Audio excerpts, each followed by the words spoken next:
Hello, good morning mga lalabs, mga vayots. Magandang hapon Pilipinas, Luzon, Visayas, and Mindanao. Lalo na sa mga kapwa ko Dabawenyo sa Davao Region, sa buong Mindanao at sa lahat ng mga Bisaya around the world. Hello, maing hapon or adlaw sa inyong atanan. Sa mga kapwa ko din po OFWs around the world. Hello, good morning. At kung bago lang din po kayo sa aking YouTube channel, huwag po kalimutan mag-subscribe, like at share sa topic natin ngayon. Si dating Pangulong Duterte ay tatakbong mayor ng Davao. Daan pa ko kung sa Bisaya pa. Kasi nga, hindi na po siya, para sa akin, tama lang yun. Hindi na siya suitable para tumakbong senador. Pwede sana kung yung medyo bata-bata pa si Tatay Digong at kaya pa niyang pumunta sa mga lugar para mangampanya, ay pwede. Pero sa edad niya ngayon, ay hindi na pwede. At Davao is, ano yun kay Pangulong Duterte, napaka-okay. So, abangan natin. Feeling ko dito si Baste, hindi yan magba-vice mayor. Senador yan. Tapos, baka si Pulong mag-vice mayor. Tapos, mayor si dating Pangulong Duterte tatakbo at Vice Mayor si Pulong. Yun. Tapos si Baste, kasi nakita ko siya mula nag-umpisa ang hakbang maisog, andoon na si Baste. So, parang binibuild up na si Baste Duterte for senatorial election. So, ayun yung aking teorya. So, abangan lang natin sa Pizza 8. So, may, 5 ba ngayon? 6. So, may 3 to 4 days pa, no? So, yun. Ang tanong, paano na yung ambisyon ni Migs Nograles na hawak sa liig ni Martin Romualdez dahil may napapabalita ayon sa ibang mga vloggers ay pinupunduhan di umano ni Martin Romualdez at ni Sandro Marcos si Migs Nograles ng 1.5 billion or 2 billion pa nga daw sabi ng iba, para bilihin ang mga botante sa Davao dahil nais pagharian hindi lang ng Nograles dahil nakailang try na yung tatay na dati na House Speaker, talagang hindi po nag-succeed yun, no? Laging ulats, no? Ngayon ay itong si Migs Nograles, hindi yan sana siya makapasok sa PBB party list kung hindi siya tinulungan ni dating Pangulong Duterte, ni Baste at ni VP Inday Sara, nung mayor pa si Inday Sara. So, masasabi natin mga walang utang na loob talaga sa politika, walang hindi talaga uso ang yung hiya at utang na loob, kung saan ang hangin, agos ng hangin or tubig, andoon yung tao, yung mga politikong political butterfly talaga, wala, mga buhaya.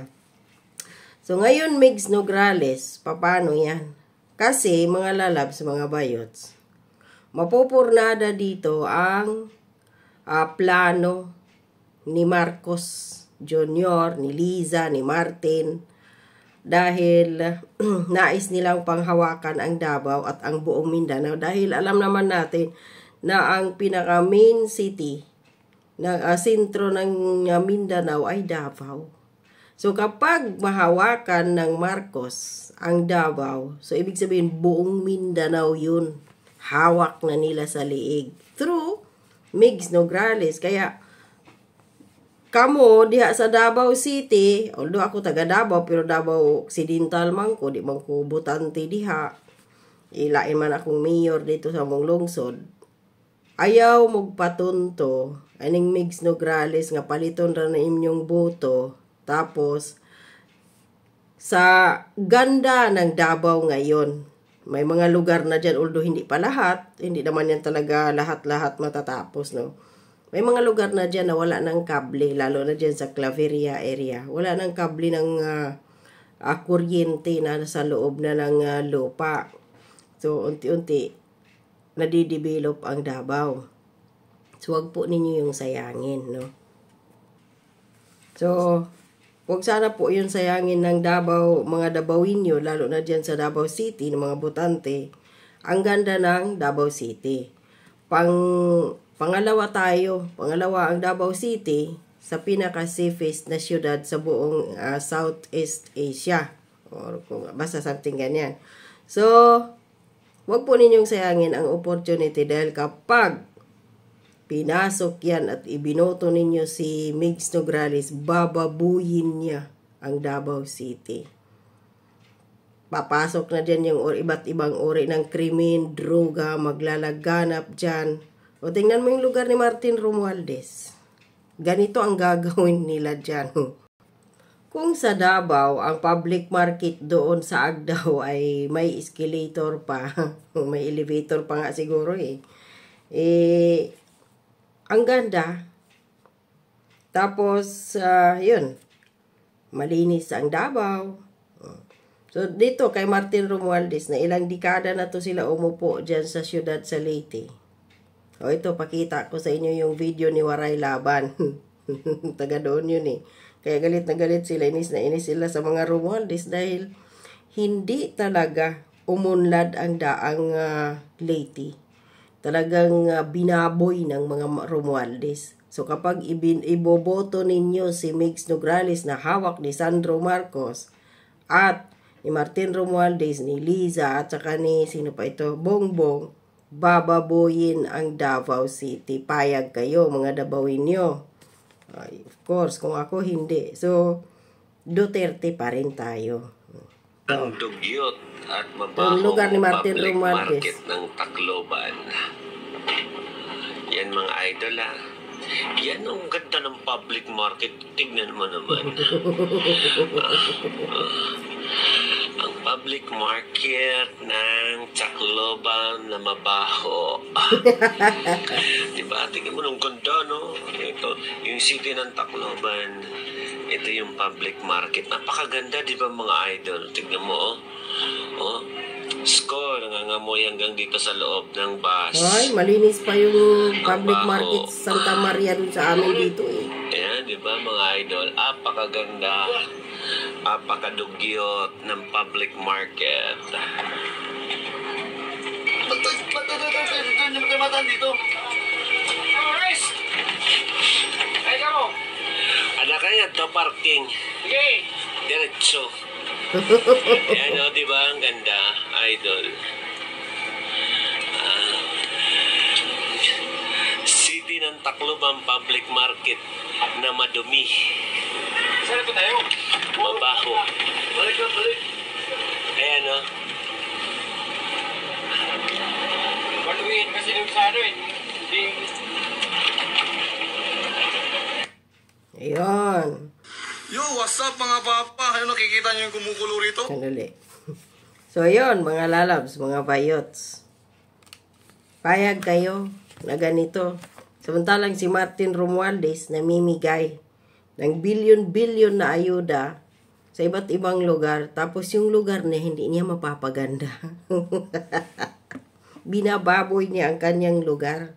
Nagpapabango siya sa ibang lugar. Samantalang sa kanyang sariling lugar, hindi niya kayang pabanguhin ang sarili nila dahil nakukuha sa pira, sa bayad ang mga botante. Kaya maawa naman kayo dyan sa Leyte. Kayong mga Litinyo dyan sa Tacloban. Maawa kayo sa mga sarili ninyo. Nauungusan na kayo Dahil lang yan sa mga boto. Nabibili kayo ng tag 500, 1,000, 2,000. Pagpalagay natin 5,000 ang boto na bibili. O anong kapalit? Pagdurusan ninyo dan. Walang improvement ang lugar ninyo ikumpara sa ibang syudad. So yun yung tandaan ninyo. Noto Romualdez na po. Magboto kayo ng iba. Kung may bago dyan tatakbo ka meron Pinos ni Crisit. Boto ninyo yun. Subukan ninyo yun. Dahil ang mga Romualdez, walang malasakit. Nakikita naman natin yan ngayon sa administrasyon ni Bongbong Marcos. So, samantala ang Davao, may lugar na dyan sa, sa Claveria.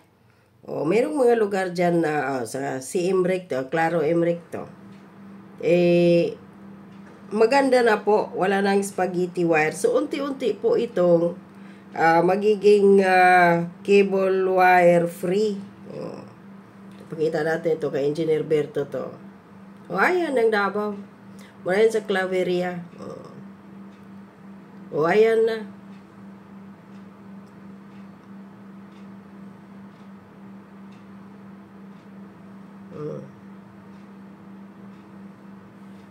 Ang ganda. Yung ano pa, ano ba yun sa Davao? Yung kanilang Agdao Public Market. Ito. So may ganito na doon sa Davao, sa Agdao. Although hindi masyado matao dahil nga bagong gawa lang, no? So mas marami pa rin doon sa Bangkirohan. Matao doon talaga. So yun. Ito yung mga lugar na to ay bababuyin to ng Marcos. Tingnan mo nga ngayon, binaboy nga nila yung Pilipinas, yung mga ibang project ni Pangulong Duterte. Ni dating Pangulong Duterte. Wala nga sinunod si Marcos Jr. Di po ba? So gagawin nila to sa Davao, haharian nila, babuyin nila. So yung pinaghirapan ng mga Duterte sa loob ng ilang dekada dyan, mawawala. Kagaya ng pinaghirapan ni Tatay Digong sa loob ng 6 na taon niya bilang presidente. Anong ginawa ni Marcos Jr. ngayon? About sa droga, sa krimen, etc. Wala. Balik lahat. Binaboy at ininsulto pa ni Marcos Jr. si Duterte. Lahat ng mga pinakulong ni Duterte natin na related sa droga, pinalaya. At yung iba, pinatakbo pang sa politika. And by the way, bago tayo matapos, no, ayun nga, tatakbo si Duterte. Sabi niya, pagka mayor, vice mayor, si Baste, hindi natin alam. Maghintay lang tayo sa pizza 8. At may pagpipiestahan na naman ang mga media dahil sinabi niyang may cancer daw siya. At ito yung maganda. Inendorso si Congressman Marcolita. So, yun. Full support tayo. Ako kay Marcolita, matagal na yan. Noon pa lang sinubaybayan ko na siya nung panahon ng open nila dyan sa prangkisa ng ABS-CBN. Napakagaling niya. Mula noon, saludo na talaga kay Marcolita. So, yun. Hanggang sa tumakbo siyang senador noong 2022, ay nag-back out lang. So, nakakapanghinayang. At yun, si Doc Willie Ong. Iboboto ko din yan. So, iboboto natin Doc Willie. Marcolita, Jamie Bondoc, basta lahat ang i-endorso. Kahit pa hindi i-endorso ng Duterte si Doc Willie. So, supportahan ko yun. Lahat ng i-endorso ng Duterte, suportahan natin ngayon, Attorney Vic. Kaya ganyan, no? So, totoo ba na may cancer si Tatay Digong? So, Migs Nograles, parang mapopurnada ang masamang balak ninyo na Martin Romualdez, Sandro, Bongbong at Lisa dahil si dating Pangulong Duterte ang makakalaban mo pagka mayor. Good luck sa'yo.